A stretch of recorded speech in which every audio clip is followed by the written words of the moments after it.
You are watching Channel Adrian TV.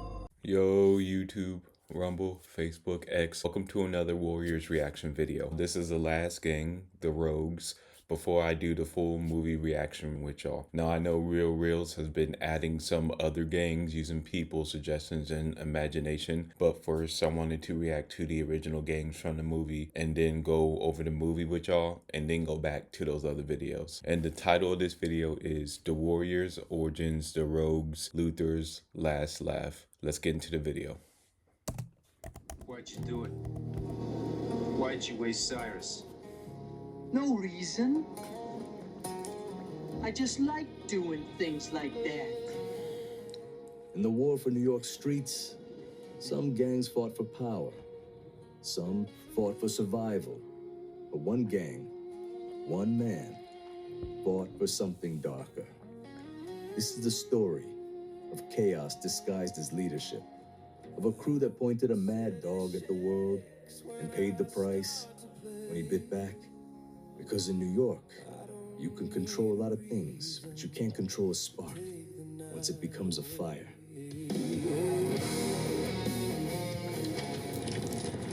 New York, early 1970-something. A city cracking under pressure. The docks rot. The West Side Highway crumbles. Hell's Kitchen, once a home for immigrants and steelworkers, starts feeling like a battleground. In this world of rust, hunger, anger, and a whole lot of neglect, a gang starts to take shape. A gang that didn't fight for power, didn't fight for territory, didn't fight for reputation. They fought for something darker, something you can't reason with. Chaos. This is the origin of the Rogues. Before the hearse, before the black leather, before the bottles clinking on the beach, before madness swallowed their leader whole. This is the story of how the Rogues rose, and how Luther, their brightest flame and their deadliest fuse, managed to burn half the city with just one trigger pull.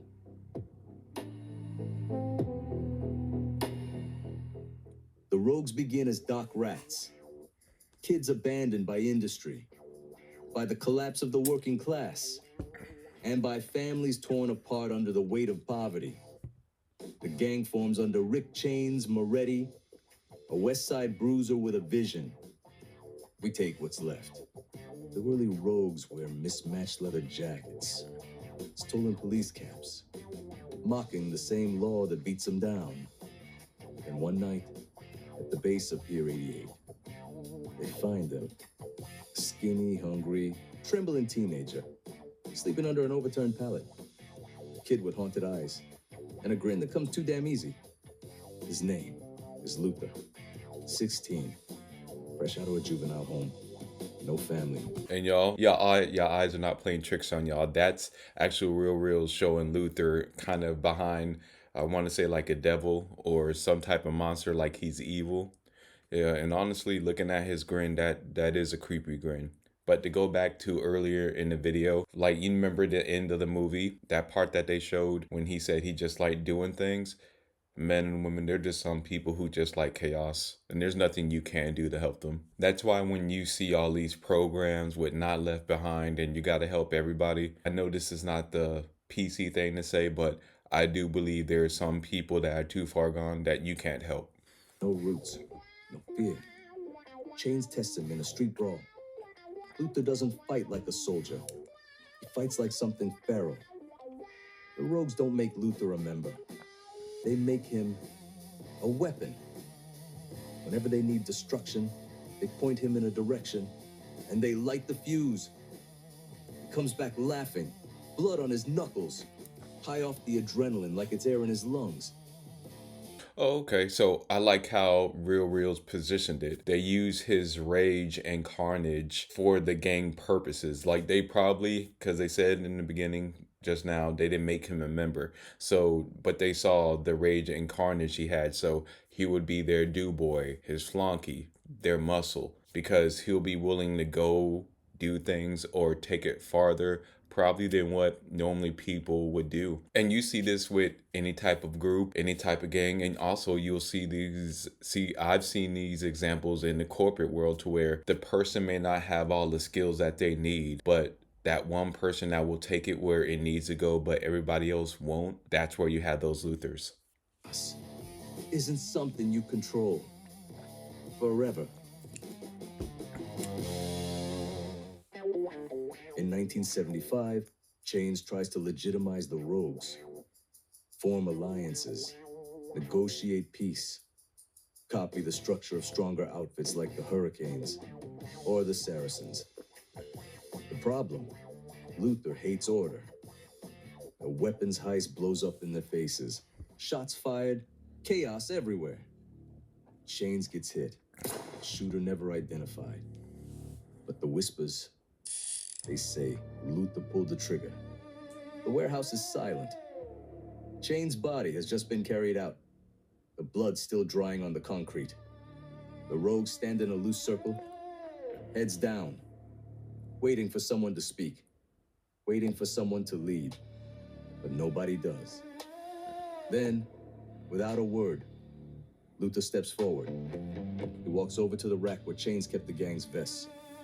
For a moment, he just stares at him, the leather stiff, worn, marked by years of fights and sweat.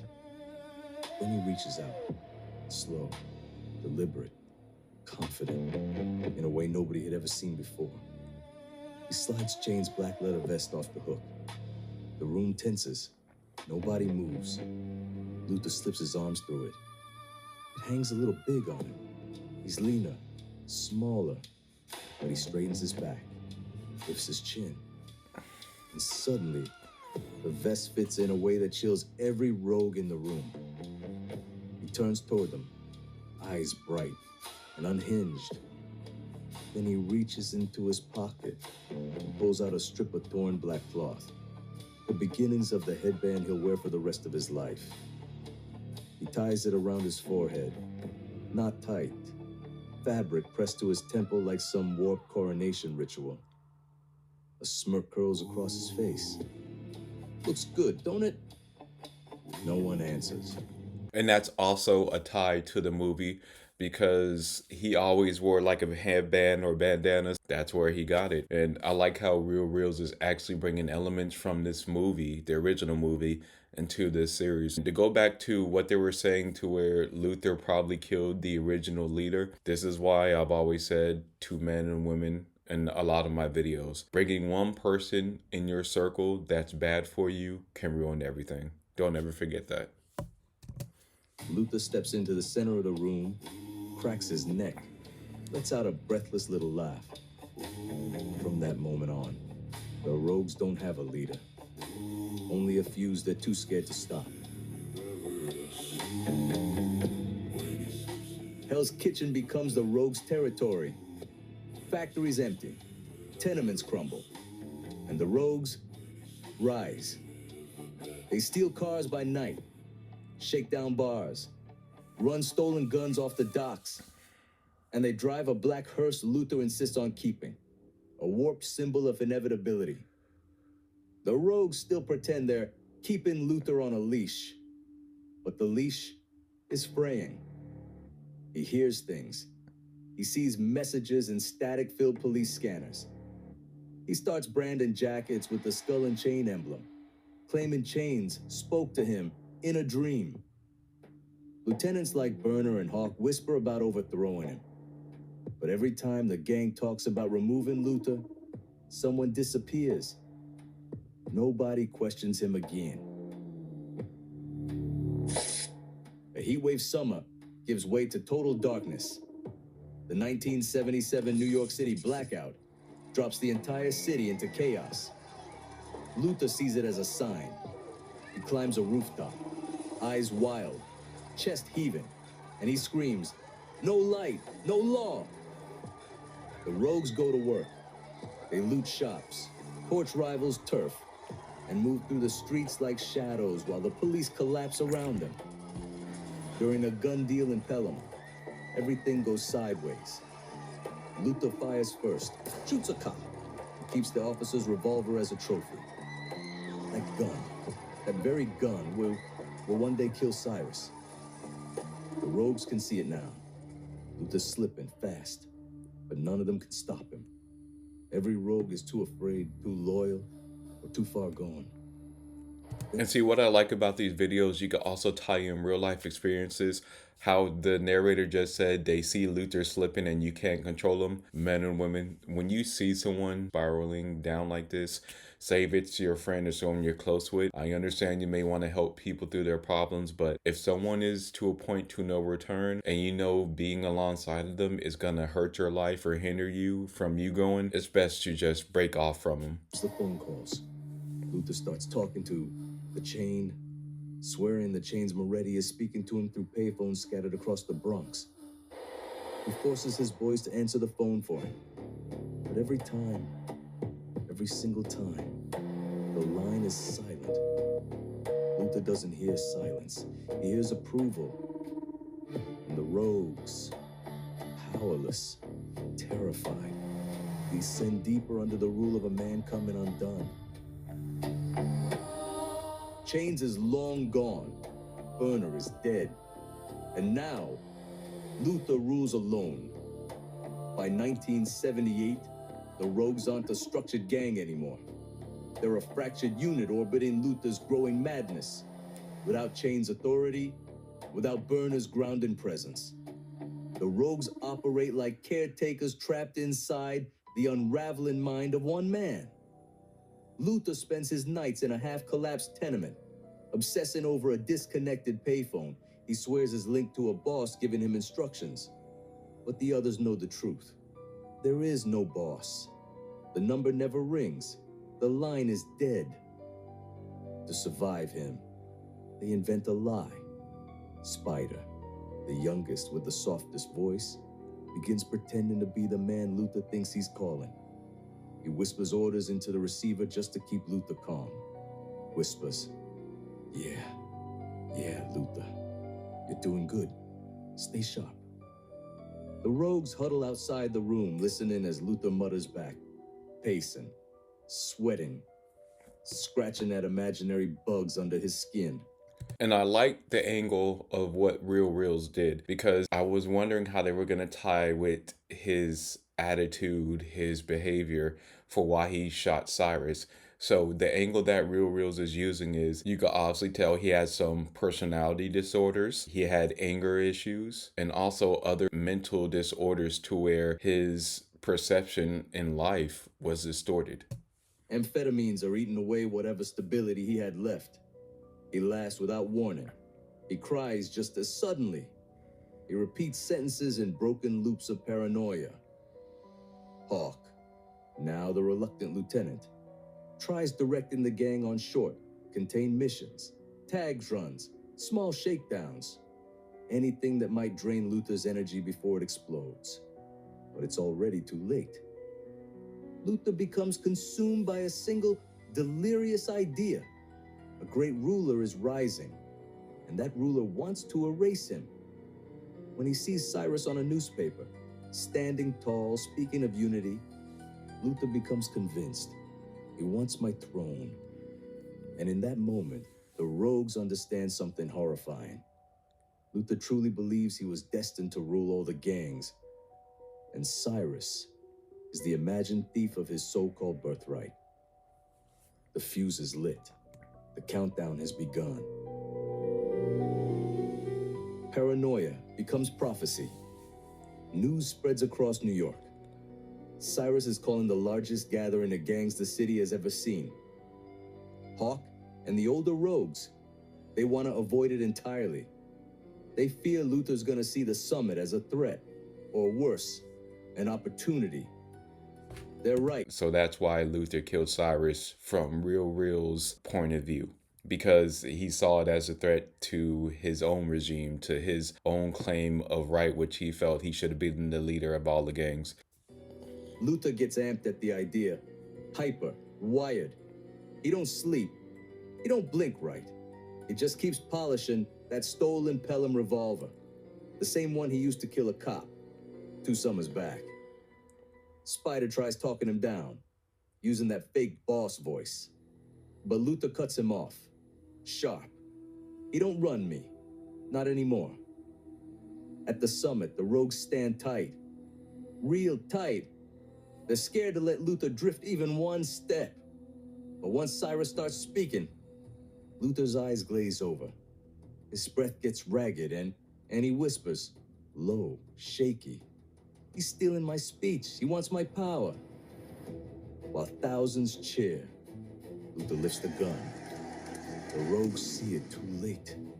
The shot cracks through the night. Cyrus drops, and with him, the city's fragile hope drops too. Luther smiles at the chaos he just birthed. The rogues yank him back, panic, whispering, "What did you do? What did you do?" But Luther just repeats, soft, proud. I got the word. There's no leash left to pull. Only a monster you can't control anymore. The rogues flee, but not from the warriors. From Luther.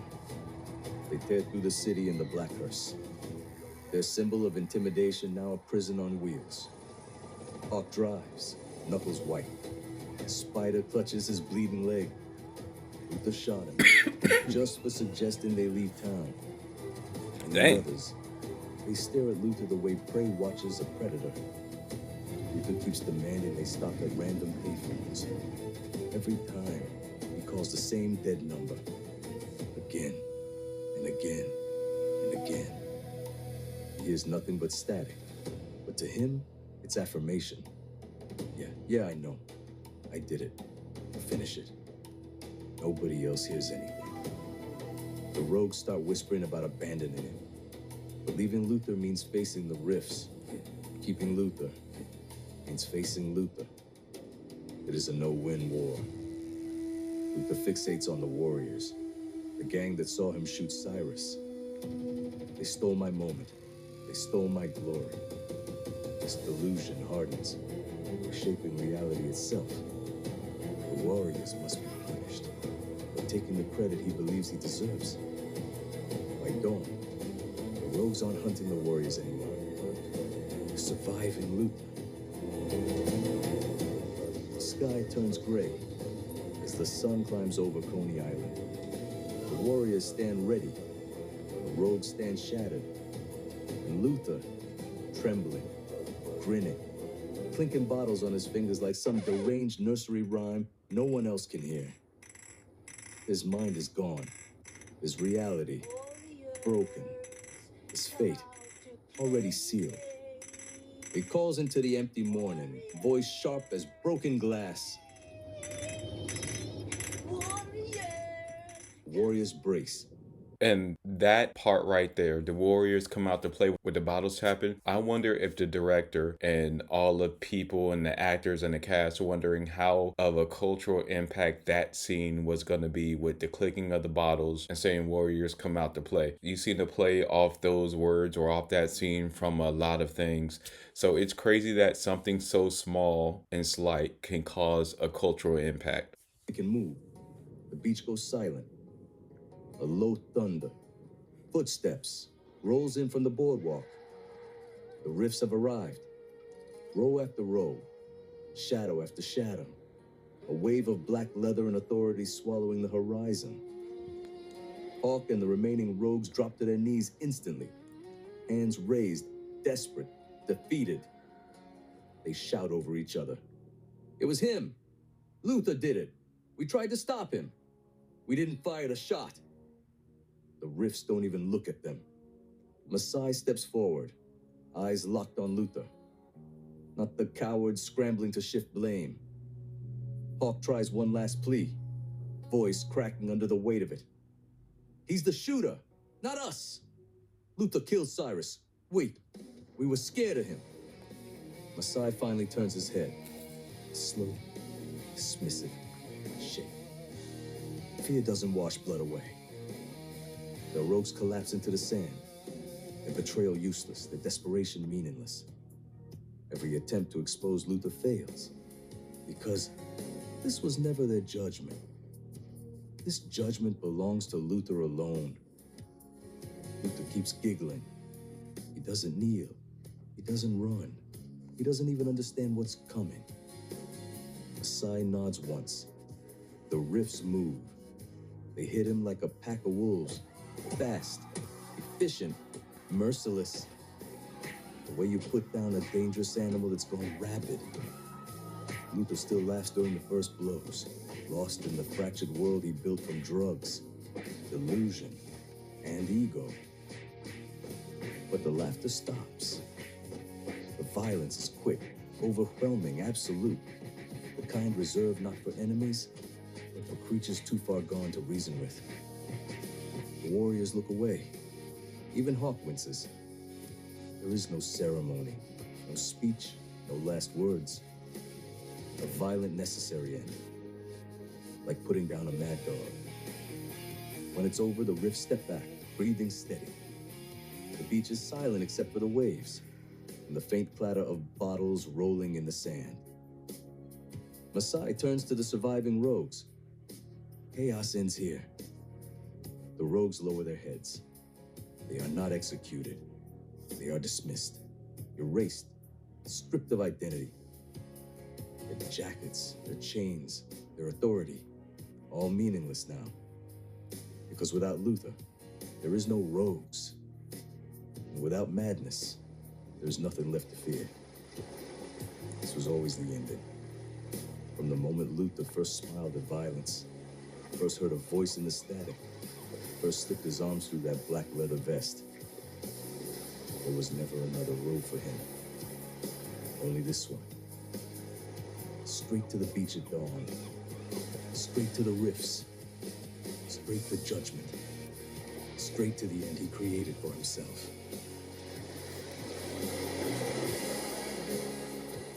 The rogues vanish from Hell's Kitchen. Their hearse is found burned on 10th Avenue. Their hangouts, empty. Their insignia, outlawed by the Riffs. Police records show no arrest of Luther. No trial. No body. Some say the Riffs disposed of him quietly. Urban legend says, if you walk Hell's Kitchen late at night and a payphone rings behind you, don't answer it. Because the line may still carry Luther's voice. Static. Laughter. The echo of a madness that nearly destroyed the last chance for peace in New York. The rogues became a warning. Chaos can be a weapon. But once unleashed, destroys the ones who fired it. If you want more stories like this, deeper dives, darker corners of the Warriors universe, hit subscribe, tap that like button, and join us over at Real Reels, where every legend gets a second life. And y'all, I will leave the link to the original video in the description, and a great way to end this series before I react to the actual movie. I just want to say I appreciate all the support. Remember, if you want sneaker reviews, movie reviews, Sunday service to get you motivation for the week, police body cams, reaction videos, anything you could think of, subscribe to Channel Adrian TV, and I will see you in the next video.